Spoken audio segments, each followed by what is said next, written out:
கொடியை பிடித்து பிடித்து பாலில் நனைத்து கன்னங்கள் செய்து விட்டார்.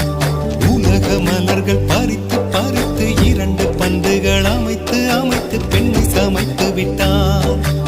அழகு என்பது ஆண்பாலா பெண்பாலா என்பதில் எனக்கு சந்தேகம் தீர்ந்தது. அழகு என்பது நிச்சயம் பெண்பாலடா.